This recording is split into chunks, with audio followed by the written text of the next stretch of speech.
Hi friends, welcome to the channel. ಯಾರೆಲ್ಲ ನಮ್ಮ ಚಾನಲ್ನ ಫಸ್ಟ್ ಟೈಮ್ ನೋಡ್ತಾ ಇದ್ದೀರಾ ಅವರು ಪ್ಲೀಸ್ ಸಬ್ಸ್ಕ್ರೈಬ್ ಮಾಡಿ ಮತ್ತು ಸಪೋರ್ಟ್ ಮಾಡಿ. ನಾನಿವತ್ತು ಒಗ್ಗರಣೆ ಪುರಿ ಮಾಡೋದನ್ನು ತೋರಿಸ್ತಾ ಇದ್ದೀನಿ. ಒಂದು ಬಾಣಲಿನ ಇಟ್ಕೊಂಡು ನಂತರ 3 ಟೇಬಲ್ ಸ್ಪೂನಷ್ಟು ಒಂದು ಆಯಿಲ್ನ ಆ್ಯಡ್ ಮಾಡ್ಕೋಬೇಕು. ಅದು ಬಿಸಿಯಾದ ನಂತರ ಒಂದು ಬೌಲ್ನಲ್ಲಿ ಕಡಲೆ ಬೀಜನ ಸೇರಿಸ್ಕೊತಾ ಇದ್ದೀನಿ. ಅದಾದ ನಂತರ ಕಡಲೆ ಬೀಜ ಚೆನ್ನಾಗಿ ಎಲ್ಲ ಫ್ರೈ ಆಗಬೇಕು. ಗೋಲ್ಡನ್ ಫ್ರೈ ಆಗೋವರೆಗೂ ನಾವು ಫ್ರೈ ಮಾಡಿಕೊಂಡು ಅದನ್ನು ಬೇರೆ ಒಂದು ಬೌಲ್ಗೆ ನಾನು ಎತ್ತಿಟ್ಕೊತಾ ಇದ್ದೀನಿ. ಅದೇ ಆಯಿಲ್ಗೆ ಮತ್ತು ನಾನು ಸಾಸಿವೆನ ಸೇರಿಸ್ಕೊತಾ ಇದ್ದೀನಿ. ಅದಾದ ನಂತರ ಒಂದು ಬೆಳ್ಳುಳ್ಳಿನ ನಾನು ಸೇರಿಸ್ತಾ ಇದ್ದೀನಿ.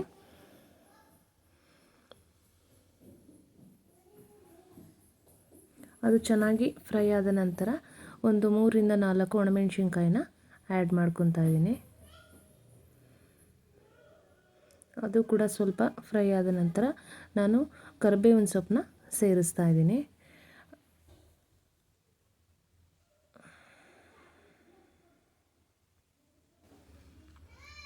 ಎಲ್ಲ ಫ್ರೈ ಆದ ನಂತರ ಅದನ್ನು ಚೆನ್ನಾಗಿ ಫ್ರೈ ಮಾಡ್ಕೊಂಡ್ಮೇಲೆ ನಾವು ಸ್ವಲ್ಪ ಅರಿಶಿನ ಪುಡಿನ ಸೇರಿಸ್ಕೊತೀನಿ.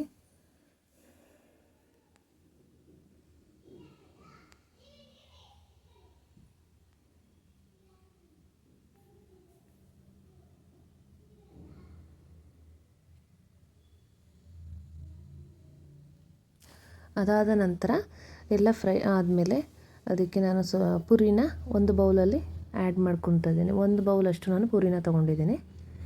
ಅದನ್ನು ಚೆನ್ನಾಗಿ ಎಲ್ಲ ಫುಲ್ಲು ಮಿಕ್ಸ್ ಮಾಡ್ಕೊತೀನಿ. ನೀಟಾಗಿ ಎಲ್ಲ ಅದು ಆಯಿಲಲ್ಲೆಲ್ಲ ಫ್ರೈ ಆಗಬೇಕದು ಮತ್ತು ಇದು ಒಗ್ಗರಣೆಯಲ್ಲೆಲ್ಲ.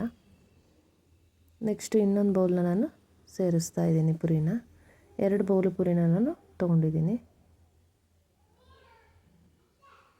ಇದನ್ನು ಎಲ್ಲ ಚೆನ್ನಾಗಿ ಮಿಕ್ಸ್ ಮಾಡ್ಕೋಬೇಕು.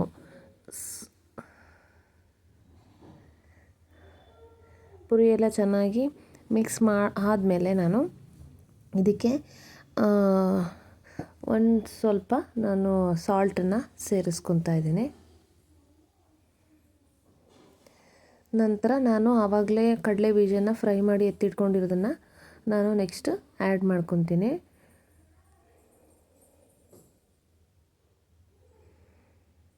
ಇದಾದಮೇಲೆ ಒಂದು ಬೌಲಲ್ಲಿ ಹುರ್ಗಡ್ಲೆನ ನಾನು ಸೇರಿಸ್ಕೊತೀನಿ.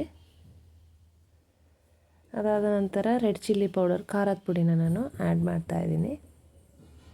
ಎಲ್ಲ ನೀಟಾಗಿ ಮಿಕ್ಸ್ ಮಾಡ್ಕೋಬೇಕು. ಎಲ್ಲ ಉಪ್ಪು ಮತ್ತು ಖಾರ ಎಲ್ಲ ಚೆನ್ನಾಗಿ ಪುರಿಗೆ ಇಟ್ಕೋಬೇಕು.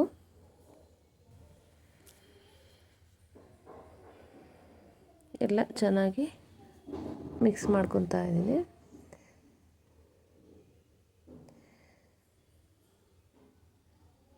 ಮಿಕ್ಸ್ ಆದ ನಂತರ ನಾವು ಅದನ್ನು ಒಂದು ಪ್ಲೇಟ್ಗೆ ಒಂದು ಬೌಲಲ್ಲಿ ಸರ್ವ್ ಮಾಡುವ.